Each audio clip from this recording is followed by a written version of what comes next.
Let's do this. Yeah. Welcome back to the Freehub Podcast. Jackson here, and I am here with my new co-host. You have like 5 different names. Yeah. What do you want to be called on this? Actually, I was thinking about that. Why don't you introduce yourself? I'm James Magee. That's my name. You guys might insert air horn noise. Yeah. You guys might know me as FEELGOODCHUBBS on Instagram. Yep. I'm a little elusive to a lot of you guys out there. I ride, I show my face sometimes, and then I just disappear for a while. But that's kind of. I'm glad you said that. Yep. We think that. We're like, where's J Ben? I was gonna say that's kind of the life of being a friend of Chubbs, So you guys can call me Chubbs, you can call me Jay, you can call me James, whatever it may be. But when I'm on the mic right here, I'll probably be going by Chubbs. That's like the easiest thing to go by. Yeah, that's what people know me as. So I do Chubbs just because that's how I met you on Instagram, Exactly. or then Jay. But I never call you James. Yeah, It's Jay or Chubbs. So James is kind of new. I got a new job 2 years ago. You got a new name? Yeah. It's a new name. So I got a new job and I started introducing myself as James there. So I was like, you know what? I've never gone by James my entire life. Even throughout school, everyone called me Jay. That's what all of my friends knows me as. But your name on your driver's license is James. Yeah. Oh, okay. Yeah, I thought you just started going by James, but it wasn't your name. No, that'd be crazy. No, that's the government. Yep. Cool. Yep. But yeah, so super stoked. Kind of a new chapter of the podcast. Yep. Mateo is currently in Texas. Mm-hmm. He's going to flight school to become a commercial or private pilot. So he's got about another year there. I think I'm going to do a little side thing about Mateo and I. We're still very close friends. We just saw each other this last weekend. But Jay hit me up recently because the podcast has been in a lull. And why don't you kind of tell me that story that you were telling me before you came in? So, like I just said, you guys know me through Instagram. I like to create content. I like to do a lot of things. Whether it's bikes, golf, whatever it is, whatever I'm into, I like to create content about it. And I was in this like weird lull where I was kind of losing passion in everything that I was doing. And if you know me, losing passion is not a thing that Chubb says, So one day I literally just woke up super early, and I had this thought like, I wonder what happened to the Freehub podcast that Jackson was doing. Like, that was really fun. That was super cool. Like, no one's really doing that in the Bay right now, so I thought that was a great platform. So I'm like, I wonder what's going on with that. And I let it sit for about a week. I didn't even tell you this. I thought about it. I didn't even bring it up to you. I was like, that was a weird thought. But then I just kind of let it sit, and it kept popping back up, and I kept popping back up. And I thought about our friendship and the way we just speak to each other, and when we're together, our personalities together. And then I really thought, I'm like, man, that could be electric. That could really be just fun talking to you about mountain biking, action sports, life, history, all kinds of just different things. You know what I mean? We have a lot of interest. Yeah. And then I just hit you up and I'm like, hey, what's going on with this? And you told me that I still want to do it. I still have the passion to do it, but it's just hard to do it by myself, Yeah. So I'm like, let's run it. Yeah. Like, that's basically how it happened. I was like, let's run it. And so here we are talking to each other right now and just testing the waters to see how it's going to go. Yeah. Yeah, man. Dude, I'm stoked you hit me up because, like you said, I've been wanting to keep this going, but I just didn't have the inspiration to do it by myself. And just it seemed kind of weird to invite people in and just have like a one-on-one conversation, like having the other person there. And I'm not very good at social media, and we're going to get to that, but you're really good at social media. Yeah. And so when you hit me up, I'm like, in terms of our conversation, friendship, background, I was like, dude, it's kind of one of those things you hear. It's almost like 2 actors starring in a movie or something. You're like, oh, that would be sick if they're together. And then I kind of thought about it more and more, and I was like, oh my God, this would be like such a good combo. Yep. That was my exact thoughts as well. Yeah. Yeah. So here we are, man. I'm stoked we're doing this. Yeah, it's gonna be cool. sick. I mean, I've known you for years, but why don't you tell our listeners a little bit more about yourself? I know you were born in the South, right? Yep, and then you went to high school in Pleasanton. And how'd that go down? All right. So, where do I keep hitting these wires. I need to stop doing that. But, where do I want to start? I'll just start from the very, very, very beginning. So, like you said, I was born in the South, born and raised in Mississippi, Jackson, Mississippi. I say Jackson. Hey. I say Jackson, Mississippi, because that's what people know of. I was about 45 minutes out. I always like to tell this story to tell people exactly where I came from. So about 45 minutes out of Jackson in this small town called Fannin, right? And a story that I have is that me and my mom would pull over on the side of the road sometimes. Shout out Mama McGee. Shout out Mama McGee. Yeah, we love Mama McGee over here. But yeah, me and Mama McGee, we would pull over on the side of the road and throw rocks at alligators. That was a normal pastime that we would do. It happened quite a lot, you know. So that's like full-size alligators. So there's an alligator that was kind of a legend in I lived on a reservoir, so let me let you know that I lived on a reservoir. So there's a lot of swampy lands and all that all around us. Whoa. So there's a legend alligator called Big Buffa that lived out there, and the legend says is that they were like 13 feet or something like that. But if you know anything about alligators, that's kind of it's one of the longest in the world. So I don't think it was really 13 feet. Yeah, that'd be crazy. That was the legend, you know. As a kid, you always grew up hearing about, oh, Big Buffa's gonna get you, da da da da da. Yeah, so that's kind of we don't have that in California. No, not at all, just great whites. But yeah, so that's kind of the area that I grew up in. And with that being said, there was a lot of horses, a lot of hunting, a lot of just let's just say it, like redneck stuff, country stuff that was around me. Obviously, that's where I lived, you know. But me personally, I was never really into that stuff. I was always a sore thumb sticking out when I lived down there. My earliest memory that I have with my father is going to a skate park. And really? Yeah, and as weird as this sounds, it was on inline blades, you know, aggressive inline. So that's kind of where I started my skate park journey. It was called Park X, and I think that was in Jackson. But yeah, Park X in Jackson, Mississippi. I remember trying to drop in on the inline skates. Immediately went back, and I said, nope, done with inline. Switched to skateboarding, and then from there, and that was like, what? Good thing you stopped blading. Yeah, I know. Immediately. that could have been a dark turn. Immediately. That would have altered my entire course of my life right there. No, but no, we got respect for great bladers. They're pretty sick. Actually, there are some sick They're clips. pretty gnarly. Yeah, there are some sick clips. But no, seriously though. So after that, I was like, no, dude, I'm gonna go to riding skateboards. Immediately picked up skateboarding. I loved it. I saw people like Mike Vallely. I'm not going to go into that list. That's a whole nother conversation. Old school, the 2000 skaters, the Tony Hawk's Pro Skater skaters. Exactly. So that's a whole nother conversation we can have. But long story short, man, I picked up skateboarding, went back to Park X, loved it. I was really kind of a natural at it, and this is at me at like 5-6 years old. So, that young? Yeah, very. Like I said, I mean, maybe even younger, bro. Because like I said, my earliest memories, like that I can go back with my dad, is being at the skate park, and that goes with my uncles when I would visit them in Oklahoma. We can get into that later, but like my earliest memories is skate park memories. That's why I always say, like, I'm not a mountain biker, I'm a skate park kid. Yeah, you get what I'm saying? And shout out skate park kids. Shout out skate park kids, man. We are some resilient kids, you know? Yeah. Even at 30, we're resilient. But so how long did you skate for? I skated from then on. Park X closed. It turned into Dock 36. And if you're from Mississippi back in those days, you know what Dock 36 is. That was the only skate park we had. I was there every weekend from start to close. Shout out Sandy. I hope you're still around doing good. She ran that skate park, but she was dope. So skated from pretty much to 6, and then we moved to Santa Cruz. So Santa Cruz, California, when I was 12. Huge jump. That's about, people like to say like, it was a complete 180, but it was pretty much a 540 when I moved from Mississippi to Santa Cruz, because you gotta understand, when I was in Mississippi, I was going to church every day. Like it was the Southern lifestyle, you know, super deep. When we moved to Santa Cruz, it's for sure, bro. The man, like that was real life. And this was Santa Cruz when I was 12. So I mean, I don't want to throw a date out there, but it was like 06, 07, something like that, 05, something around that area. So it wasn't really that techy yet out there. All the tech people weren't moving out there. The saying "keep Santa Cruz weird" was very much a local saying out there. Yeah, you know. The vibe. There was less money. Yeah, right. Yeah. And like it was still a surf town. Like Santa Cruz is still a surf town, but it was a locals only surf town type of thing. Yeah, you go a surf town with multi-million-dollar homes. I mean, that's most surf towns. I guess that's all California. Yeah, let's be real. Yeah. But they still had that local mentality. So when I moved out there, I mean, it was the first time where I could just leave the house whenever I wanted. It was I could just skate down to the beach, skate down to the skate park. Let me take a step back.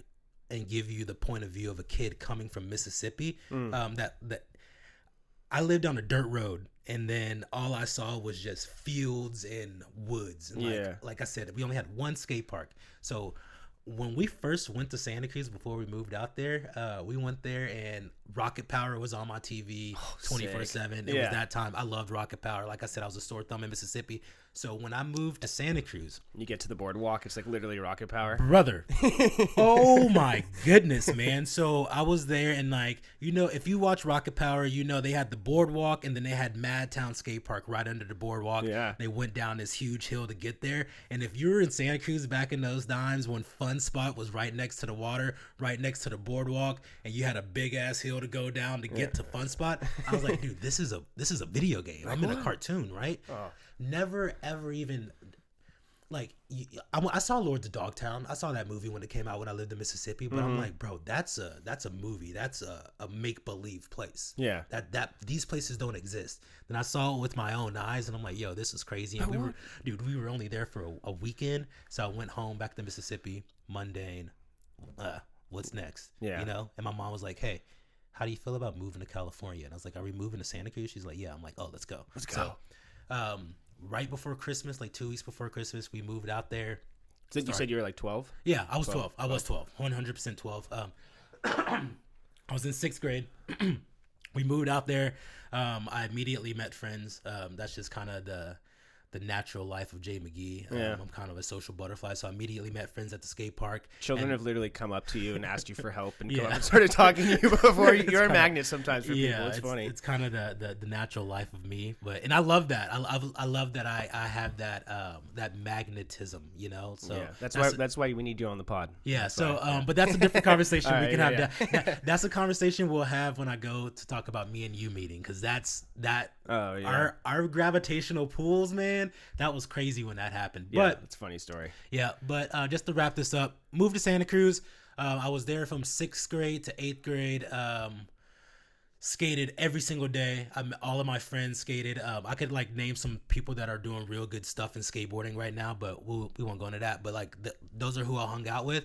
And then for some reason, me and a couple of my buddies were like, hey, let's just ride Razor scooters now. So started riding Razor scooters. I was going to ask about the scooter thing. Yep. If I'm to cut to the chase, you were a pro scooter rider, weren't you? So I wouldn't necessarily say a pro scooter rider, because back in those days there wasn't really any sponsorships in scooters. It was kids picking up scooters, bolting them together, and doing stuff. But like once stuff started happening, I did work at Woodward, and I started like I was adjacent to a lot of brands. You know, a lot of people that, and again, I go to say this, a lot of people that are doing really dope stuff in scootering right now and did a lot of dope stuff in the OG days that got scootering to where it is now. We'll throw out some names on that one, like the Hella Grip boys.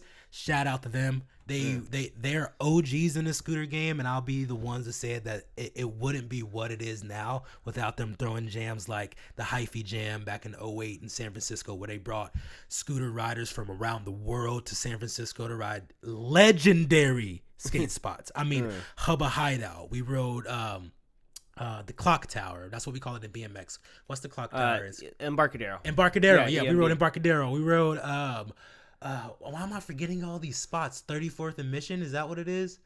Just anything on 24th and Mission, you know 3 what up, I'm 3 saying? down. Dude, so many spots. And this is when I remember we went to Potrero Skate Park and almost got kicked out, and people were just like, nah, dude, we're gonna ride. I know, I was gonna say, like, I was gonna get, my experience with scooters growing up was kicking them out of the skate park.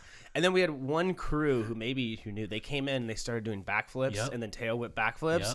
And like that was so gnarly that we went from like, you know, mean mugging them, basically kicking them out of the park, to like, all right, if you stay in your corner and do backflips, like we'll tolerate you at the park.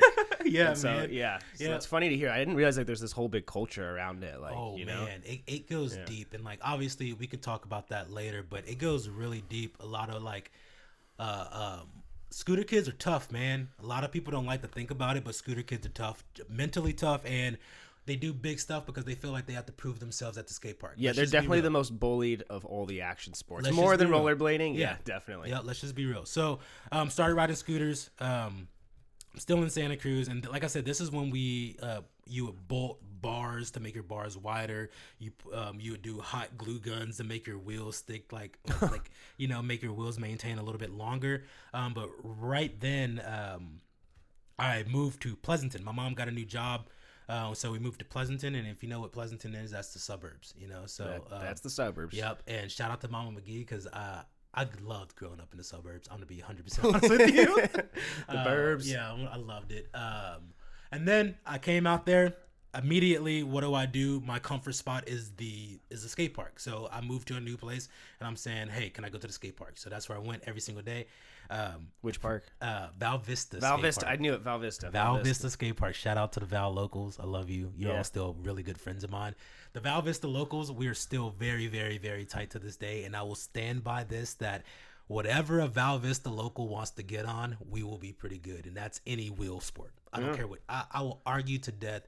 Val Vista locals, for some reason, we're very talented, but it's a pretty gnarly park. And it's a tough park. The transitions are pretty steep. It's weird, and you have to know there's no flow in the fact that like we all can flow it. Like you just like what we used to say is, if you could ride a Val, you can ride anywhere. So that's kind of how that happened. You know what I mean? And then so this is very important to where my life goes from here. This is and I want this said that this really did alter my course of my life right here. Yeah. The first time I went to Val Vista, I was riding my scooter, and this little kid comes in on a BMX bike, and I was like, oh, okay. Talk to him, like, what's up, dude? Like, hey, nice to meet you, blah blah blah blah. Just moved here, cool. So that next week I go to school, and I see that kid playing the clarinet. Yeah, I'm putting you on blast, brother. Playing the clarinet, and man, I play percussion. I think I know who this is. Yeah, you know exactly who this is. Clarinet. I forgot he played it. Yeah. And then I'm like, hey, I saw you at the skate park. He's like, yeah, I remember you. I was like, hey, I'm Matt. Hey, I'm Jay. And that was my best man in my wedding. Ever since then, shout out grade, Matt. Yeah, shout out Matt, baby. Matt Reynolds, we love you. Yep. Ever since then, 7th, 8th grade, we've been friends the entire time. Riding bikes all through high school. Yep, he's my longest friend that I've had in California. Oh, shout out Matt. Shout out Matt. Which Matt rips BMX. He hates to admit that. He always says he sucks. Matt's so good at BMX. He's really good at BMX. Shout out to the Val Vista locals. Exactly. Shout out to Val Vista, man. That's and sick. So still rode scooters. Went to Woodward. High school, I started wrestling and playing football, so the action sports took a seat back. Once you were popular in high school, as we've learned. You were the cool guy. Yeah. We'll gloss over I was that. not the cool guy in high school. We would have been on opposite ends of the spectrum. That's the cringy part of my life, so we'll gloss over that real quick. We'll come back there. But no, and so then I graduated, picked up the scooter again. And then the wheels just got bigger. Picked up BMX, and then all of my friends started riding mountain biking. Matt was riding mountain bikes in the Ridge, everything like that. Started to really boom. Picked up dirt jumping, then picked up a mountain bike. And ever since then, it's been bikes. Bikes. Except for when I played golf for like 3 years. But oh, yeah. I mean, we'll get to golf in a minute. Yeah. But that's a good segue, which brings us to a fateful day in 2018. Oh, it was around that. I think so. It would have been like, because it was before Sea Otter, so it would have been like February, March, 2018. No, dude. Sea Otter was the next week. It was the next. I remember the specific conversation. Yeah. Okay. So I was going through some life changes. Had a temporary job working at a dispensary. And long story short, I thought this job would be awesome. Weed industry sounded cool. And this was probably the worst job I've ever had. It was incredibly boring, micromanaged, had to sit in one place with no windows for 8 hours. And I passed the time just, being on the computer. And that's when I just discovered Pink Bike. And one day, there's a guy sitting next to me doing some sort of demo stuff. I'm not really paying attention. And he looks over at my screen and he goes, oh, you ride bikes? And I was like, yeah, I ride bikes, but like not like that. Like I ride like bikes. And he goes, oh no, you're reading an article about Sea Otter. Sea Otter's next week. And I was like, wait, you know what Sea Otter is? And you're like, yeah, I ride mountain bikes. And then bam, we just get into it. And I remember we were talking for like 20 minutes straight, and then my manager came over, and he's like, Jackson, you have to stop talking. Dude. And I was like, one, I'm connecting with our product guy, so this is good for whatever. We're both doing our jobs. Yeah. So super weird, but whatever. But I remember when he came up to me, I was like, dude, I don't give a shit about this job. I want to talk to you about bikes. And that's one of the moments like, I got to quit this job, man. But yeah, from that day on, man, we've been friends, and then we went and rode bikes. And yeah, that's how I met Matt.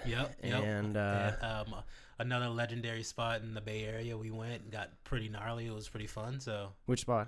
Carmont. Oh, yeah. Oh yeah, Carmont was. I was thinking of Pacifica. No, that's when I rode with Matt the first time. Yeah, it's the first time I saw someone hit tree line. I still have that picture of I was standing below. I never remember the names of the jumps out there, but it's the main left hip. Big Pimpin'. Big Pimpin'. I'm standing below Big Pimpin', and you and Matt are at the top of like that little roll-in drop that like some people can drop onto the landing of Pimpin', you know what I'm talking about? Yeah. So you guys are standing up there, and I have a picture of the sun behind you, and it's just your silhouettes. I'm like, dude, those are my boys right there. And right then and there, I was like, this is gonna be a dope friendship. Yeah. Like, this is gonna be sick, man. Dude, yeah. I remember I was ranting about something in history, I don't know, like the frontier and survival skills or something. And then you guys were like totally into it, and Matt was like, oh yeah, when I was an Eagle Scout, we did that. And I was like, oh wait, this is cool. I can talk to you guys about this stuff. Bro. Yeah, man. Okay, well, I think a lot of people have been wondering, why haven't you been riding? Where you been? So we know your background. You're killing it. And then what happened to all the backflip clips? Yeah. So that's a great segue into that. I feel like we should talk about the backflips first, because that is... I think most people, when they know you're riding, they know you for the backflips, and especially the mini flips. Yep. So let's talk about that first. So backflips are...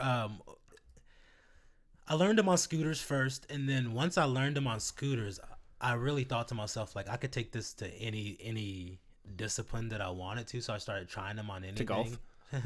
Sorry, that's stupid. Sorry. I'm trying to you know what? I'm trying to think of a way I can incorporate that, but we'll get to that. Yeah. But no, so I tried it on a BMX bike, and it came right around. This is when I was going back and forth to Woodward, so I was able to do. Also, working at Woodward, you get really good at backflips very quickly. You have access to the foam pit like every day? Yeah. That helps. That helps a lot, And how old were you? I was 19. Oh yeah, so you could just go all day. Backflips, land upside down, no big deal. Yeah. And this was Woodward Tahoe back in those days. But So I'm there, I'm doing it, took it to my BMX, and then no, sorry. My BMX, I just took it straight to dirt, because me and my buddy Jody, shout out Jody, we built this dirt jump spot called Graveyard, and the dirt was Graveyard. R.I.P. Oh man, so I forgot. That just brought back memories. Yeah, R.I.P. So that dirt was so soft there that we had a step up that we just kept the dirt soft on, so it was pretty much just like kind of landing on mulch, you know what I mean? Mm-hmm. So I just took backflips straight to that, and then I learned them very quickly. And then I took them to mountain bikes and stuff like that. And so my, what am I trying to say here? The way that I test jumps and test things and test if I'm going to be able to do any more tricks on this, or if I'm going to be able to learn tricks and to like slam on something. Mm-hmm. It's not a smart thing to do, but it's the backflip things, I've seen it happen. Yeah. But that one in Santa Cruz, the sand one, you jumped it once and you're like, yeah, I'm just going to backflip it now. It's like, oh, okay. Precisely. Yeah. So, as you get older, that way of thinking doesn't really go with the way your body is anymore, because back then I could just pop up and it's like, all right, cool, I took that slam, I rolled out of it, I'm good to go. I'm a little beat up, but I can get through this sesh, and then when you get older, that just doesn't happen anymore. Yeah, you could crash and be like, I'm still going to finish the session. Now it's like one crash, you're like, okay, I'm off for a few days. Like I started to feel that. Like I started to feel that slowly. It started to grow. And if you know me, I for some strange reason, I can't take it slow when I'm riding. I always have to try new things, try the hard. I don't know why. It's all of my friends always tell me, Jay, just chill, just ride. But I don't know. But that's why it's fun to ride with you, though. Yeah. When you go riding, it's like, what's going to go down today? And so I vividly remember I was riding with Jody again. We're riding at PDJ. Shout out PDJ, Pleasanton Dirt Jumps. We're riding out there. It was when all the bad fires were going through the Bay. I can't remember what year it was, but it was when Santa Rosa got hit really hard. I think that was like 2018, 19. Like around that time, yeah. So around that time, I was riding with Jody. It was super smoky outside. We were literally riding with bandanas on our face. It was crazy, right? And so I hit the main line.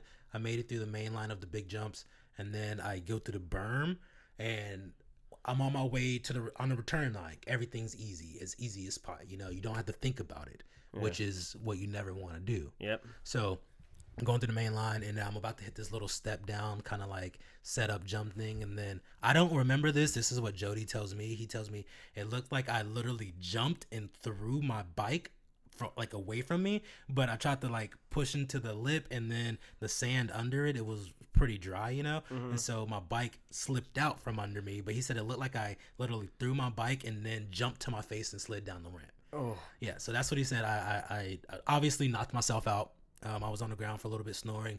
He said he came over to me. I was like looking like, what's going on? He's like, you just sit down, calm down. You knocked yourself out, blah, blah, blah, blah. Yeah. My wife now, she was my fiance at the time, or my girlfriend at the time, actually. But she came, picked me up. We went home. I did exactly what I shouldn't have done and got in bed and went to sleep, but whatever. No, that's been disproven now. Oh, really? Yeah. There's no there was the thing like you could die or your brain would bleed or something. Yeah, no, that's been disproven. Actually, they suggest it because your brain can repair itself more when it's sleeping. And it's I was surprised by that. With me, it kind of just side tangent. With me, that actually kind of makes sense because like your body wants to prepare itself, so your body's like, I need to rest. Yeah, that's so because that's when your brain in the REM sleep is when your brain repairs itself. Right. So like you feel like you want to go to sleep when you hit your head, and that's probably because your body's like, hey, I need to repair. So go take a rest. Interesting. Side tangent. Sorry. But that was kind of cool. But yeah, so fact check me on that. That's according to my research. Yeah, let us know in the comments down below, please. So I went home, went to sleep. Woke up, I'm like, yeah, I'm a little sore. My wrist was a little sore, so I'm like, all right, whatever. Like, it is what it is. I didn't go to the doctors. I just let it go. I rode my bike. Classic action sports way. Yeah. When we do need to change our ways about that, but that's a different conversation as well. So I rode on it. This was about 2 weeks before Thanksgiving. Rode on it, went on bike rides with Matt. It was all good. My wrist just felt a little bit tight, but I'm like, yeah, I sprained it, obviously. And then before... what do they call it? Hucksgiving. Right before Hucksgiving, they were doing a dig day. I went out to the dig day. It was super muddy. I had a wheelbarrow, and I slipped in the mud, and the way my wrist went. Oh, holding the weight. Yep. The way my wrist went, I was like, okay, I need to go get this checked out. Something's wrong. Went in to get it checked out. The doctor was like, we need to take you to surgery immediately. You shattered your scaphoid. I don't even know how you're putting weight on his hand. Your thumb's starting to do some weird stuff. Like, we need to get you into surgery now. Went into surgery. I was in a cast for like 9 months or something like that. And that was the start of my injury string. So yeah, all my friends don't even really know that that's kind of what started my. Yeah, I remember the cast, but I didn't know you'd like get surgery on the spot. Yep. I had 2 surgeries. That would for that, freak me out. I think they had to go in twice or something like that. I can't remember. My wife would fact check me on that one, but hey, So I was in and out the cast for 9 months, and then we were about to go on our like 3rd anniversary or something like that, and we were gonna go down to SoCal. I'm like, I do not want to go down in my cast, you know. So I went in, got checked out, and they're like, hey, we could put you in the cast for a little bit longer, but you're healed enough where we can put you in a soft cast or in a brace, and you can go on your vacation. I'm like, oh yeah, run it. Get me out of this. But then long term, it's like exactly. So as of today, my literally today, my wrist is swollen. It hurts. I was complaining about it last night. It flares up and off. So my wrist hurts all the time. Damn, I didn't know that. Yep, all the time, pretty much. It goes in and out. Definitely when it's like cold like this, you know. So that's one thing that really gets to me in riding and stuff like that. And in that time, I gained a lot of weight. I since then lost it, but I got up to like 260, 265. I lost that weight. And it was just a real hard time to ride and get back into it. But I got back into riding after that. And yeah, I had no idea about your wrist hurts that often, man. Yep. And so I got back into riding. Obviously, this is like before we went on the Oregon trip. This is before we went up to that one like camping riding spot we went to. So Shelter Cove.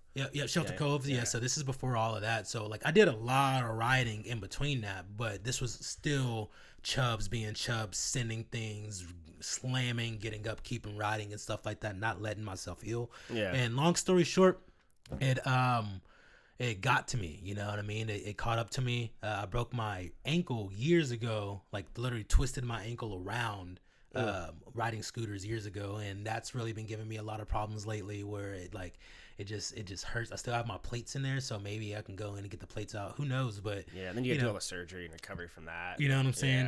Yeah. And this is a long-winded explanation of me just saying I was a pussy for 2 years and just didn't want to keep hurting myself. And I don't know if that's being a pussy, dude. I think that might be being smart, man. I think that might be managing your body. Yeah, I think it'd be irresponsible if you just kept, because then you'd be like now like unable to ride. For sure. Dude, I don't know. Maybe you should do like stem cell therapy or something. I wish. I know, you just got to go to Mexico or somewhere else or to do that. Where did they go? Like Sweden or Brazil? Yeah. Where did Joe Rogan go? Where did he go? I don't know. He sends all of his friends. Yeah. But yeah, and so I take back that pussy comment because that goes right back to what I was saying about we need to talk about our injuries and like. Yeah. But I think right there, that's your mindset where you're like, if I'm not doing 100%, then I'm like not riding. Yep. And I'm like, yeah, we gotta do some chill rides. Yeah. We gotta do some flow trails. Yeah. And so yeah, like I said, that's a long-winded explanation of why I stopped riding as much. And then golf kind of, I don't know. I really don't understand how this happened. You got super into golf. I really still to this day can't pinpoint it. I think it's because my good buddy Tyler, another Val Vista local. We all, like I said, we all grew up riding together and stuff like that. Still really good friends. Yep. He's been playing golf pretty much his whole life, and he kept sending me golf videos. I'm like, dude, stop sending me golf videos. I'm like, I'm not gonna get into it. And he's like, hey, go try to swing a golf club. So I tried to go swing a golf club, the most foreign thing that I've ever done, and I was like, I gotta figure it out. And then that has been like 4 years of just going hard at it, just obsessiveness. Yeah, obsessiveness. But I feel like that's like how you are though. You find something and you just dive into it. It's like scooters, and then it was BMX, and then mountain biking, and then. Yep. Yeah, well, now we got to dive into the podcast. Yeah. Oh, man, we're diving in deep, brother. Yeah, man. Diving in deep. Oh. But yeah. Yeah. I could keep talking about the injury thing. I mean, I'm sorry. What do you No. next? I don't know. I was just taking a little. Okay, we can like cut this part out. We're 34 minutes. Okay. Yeah, maybe let's talk about our like worst crashes. Okay. And then maybe we can like, wind it down a little bit or something. Yeah. Okay. I would say you could probably go back in and be all like, so with all these injuries, like which one would you say was your worst? And then I'll tell you mine. I'm like, yeah, like what was yours, All right. So with all those like long-term injuries, what do you think's like the worst single crash you've had happen? Like what's the gnarliest slam you think you've taken? Man, that's a great question. That is a great question. I've seen you take a couple gnarly ones. Yeah. So I wanna ask you this: when you say gnarliest slam, do you mean like? Because for me, I could say my gnarliest slam was when I knocked myself out and broke my wrist, but I wouldn't necessarily, because I was on the return line. That was like a freak accident. Yeah. You get what I'm saying? That was my gnarliest injury for sure. What would be like your most like viral crash if you had a video of it? You know what I mean? Like, I have one. The shock. Which one? I have one. You brought it up like 10 minutes ago. The flipping Santa Cruz. Oh yeah. Yeah. So if you know anything about like OG Santa Cruz spots, there's a pretty. I don't want to say. I'll say this: it's a pretty infamous step up out there. Yeah, I think Kamikol built it way back in the day. I think that sounds about right. Yeah. There's definitely like 15-year-old videos of him doing like the Wheel of Doom or something like that, of him riding it. A bunch of the Aptos locals. Shout out to the Aptos scene. Yeah. You guys did a lot for mountain biking that people don't recognize to this day. RIP Post Office. Oh man, keep it alive. But amazing trail still there. Yep. We loved 831.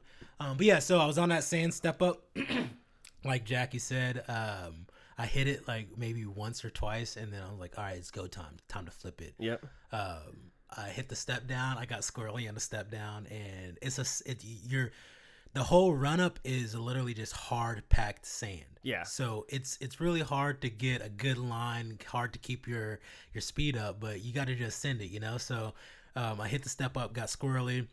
The lip is wooden and it's all rotten and just super weird, and so there is sand on the bottom of the lip. I got squirrely on that, and I tried to push through the lip to do my flip, right? Yep. And as I pushed through my lip, I felt my wheels go out, and so at that point, it was a wrap. My feet blew off, and at that point, I'm pretty much upside down, completely scorpioned out. Yeah. And I'm just like, don't land on your head, don't land on your head, don't land on your head. and I went straight to my stomach. The bike went straight to the fork. Shout out Ferrum bikes, steel frames.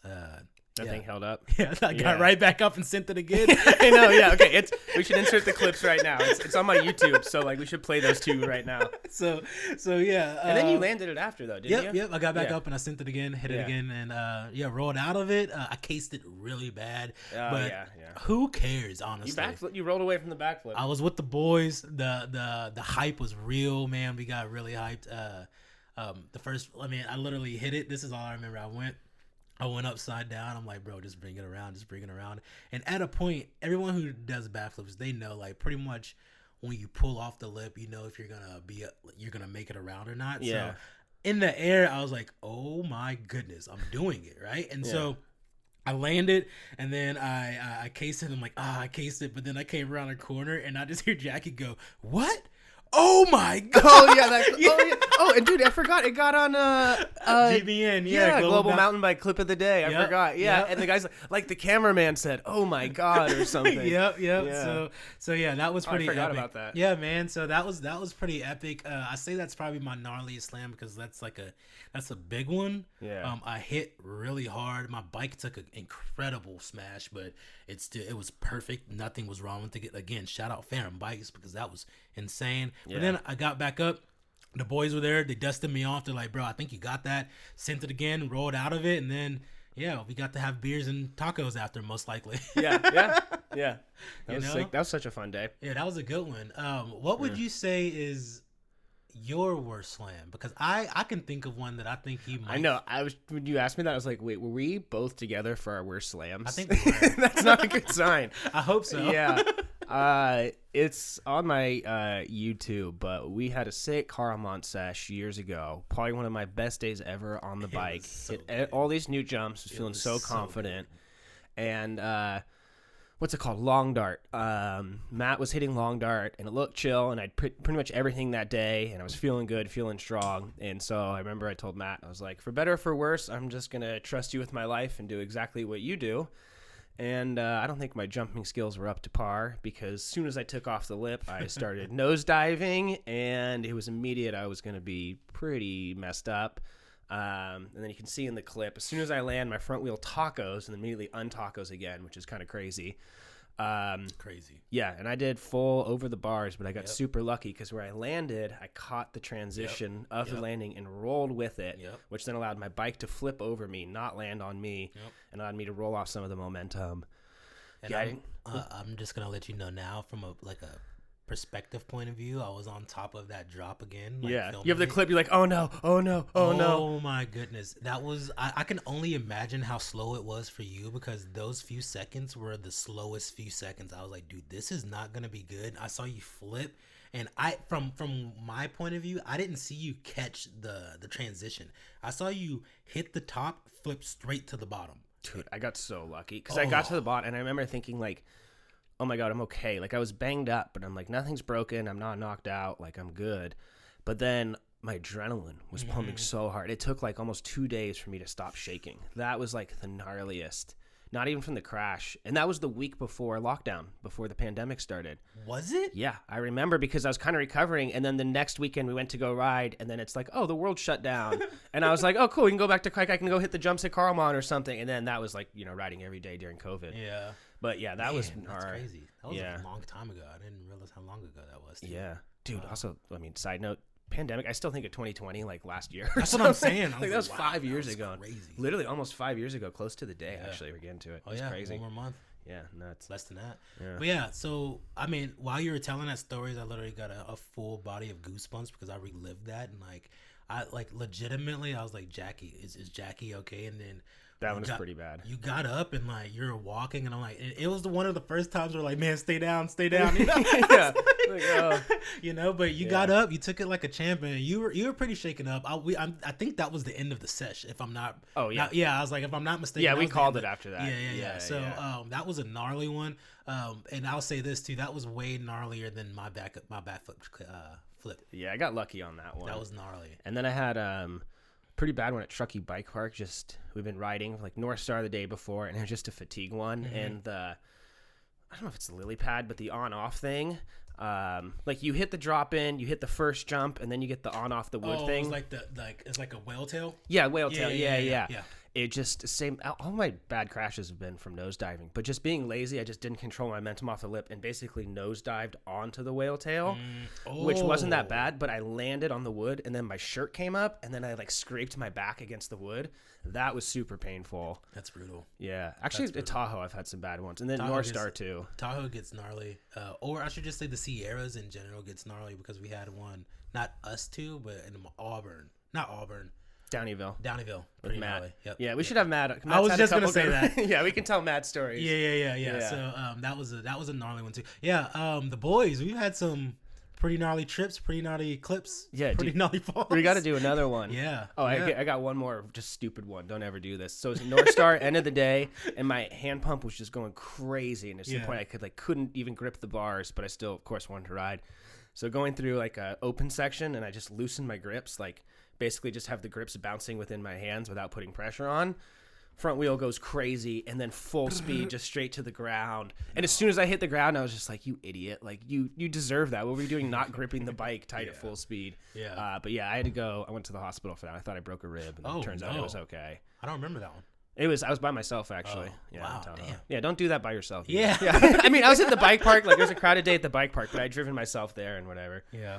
But I have one more too, which is I also have it on film. It wasn't really that gnarly. It looks a lot gnarlier than it was.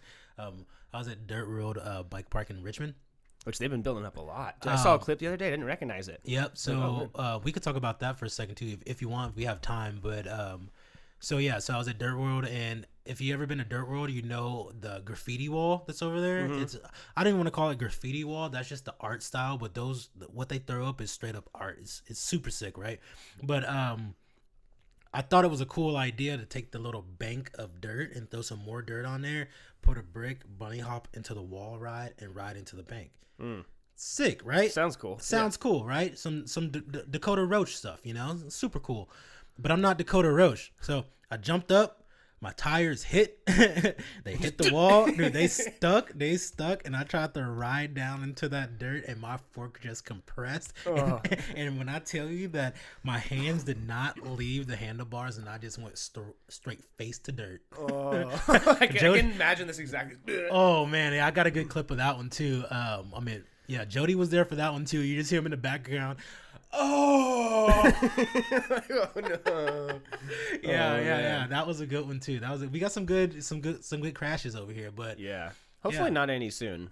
Hopefully. I had one this week, so I reset my crash meter this week, which is good. Yeah, that's right. How you feeling?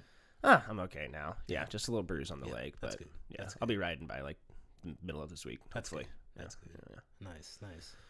Cool, man. Well, we're like at 45 minutes. I think that was solid, man. Yeah, I think that was solid. I feel like this is going to be a good, organic, fun, just journey for us to go about. We have a lot to talk about, and we have a lot. Like, it's not even just action sports, which is the best part about it, So it's like, we got life, we got other stuff. Yep. That's what's cool about doing fun things with your friends. You get a lot of things to talk about. Yeah, dude, I'm stoked on this. This was felt really natural, and I think we're onto something here. Yeah. If you listened this far, shout out to you. Thank you. We appreciate you. Also, the support of people for this has been crazy. Yep. I've had kind of some imposter syndrome, like who would listen to this, and I've had random people come up to me and be like, "Oh, I've listened to your podcast." I've seen people put stickers all around. I was like riding in Oakland and I saw one and I was like, I don't think I put that there. So someone else put it there. And I was like, wow, shout out to all the support. So if you listen this far, if you're still listening, thank you. Yeah, that's pretty badass, man. And that just goes to tell you how deep the Bay Area riding scene really is right now, and just is in general. We've always had underrepresented too. Underrepresented, man. A lot of places up here have.